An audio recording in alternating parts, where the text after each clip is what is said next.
ஆர்.எஸ்.புரம் பகுதியில் உள்ள கோவை மாவட்ட ஹாக்கி அசோசியேஷன் மற்றும் தமிழக வெற்றிக் கழகம் கோவை மாவட்ட பிரிவு இணைந்து நடத்தும் வீரமங்கை அக்னி 2026 என்னும் தலைப்பில் மாவட்ட அளவிலான மகளிருக்கான ஹாக்கி போட்டியில் வெற்றி பெற்று வீரமங்கைகள் என மகுடம் சூடிய சச்சிதானந்த ஜோதி நிகேதன் பள்ளி மாணவிகள். கோவை ஆர்.எஸ்.புரம் பகுதியில் உள்ள கோவை மாவட்ட ஹாக்கி அசோசியேஷன் மற்றும் தமிழக வெற்றிக் கழகம் கோவை மாவட்ட பிரிவு இணைந்து நடத்தும் வீரமங்கை அக்னி 2026 என்னும் தலைப்பில் மாவட்ட அளவிலான மகளிருக்கான ஹாக்கி போட்டிகள் நடைபெற்றது.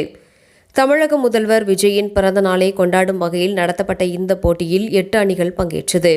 2 நாட்கள் நடைபெற்ற இந்த போட்டியில் இறுதிப் போட்டியில் இன்று நடைபெற்றது.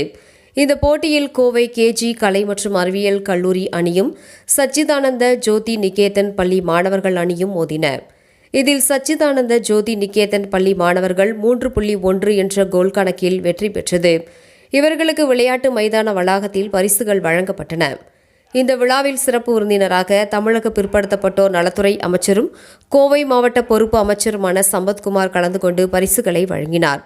தொடர்ந்து அனைவரது மத்தியிலும் சிறப்புரையாற்றிய தமிழக ஹாக்கி சங்க பொதுச் செயலாளர் முனைவர் செந்தில் ராஜ்குமார் கூறியதாவது, மாணவர்கள் தங்களது திறனை வெளிப்படுத்துவது அவர்களுக்காக மட்டுமின்றி நாட்டின் வெற்றிக்காகவும் என்பதை மாணவ மாணவியர்கள் நிரூபித்து வருகின்றார்கள். அந்த வகையில் பள்ளி மற்றும் கல்லூரியில் பயிலும் பல மாணவிகள் தற்போது விளையாட்டுத்துறைக்கு வந்து தங்களது சாதனைகளை வெளிப்படுத்தி வருகின்றனர். இன்னும் மாணவ மாணவியர்கள் வெளிவர வேண்டும் என்றும் தெரிவித்தார்.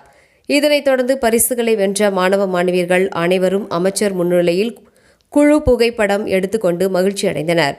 நிகழ்ச்சியில் தமிழக வெற்றிக் கழக புறநகர் வடக்கு மாவட்ட செயலாளர் ராஜ்குமார், கோவை புறநகர் வடக்கு மாவட்ட செயற்குழு உறுப்பினர் அம்பிகா சரவணன் மற்றும் மாவட்ட மகளிர் அணி சார்பாக தமிழ்ச்செல்வி ரேவதி உள்ளிட்ட பலர் கலந்து கொண்டனர் என்பது குறிப்பிடத்தக்கது.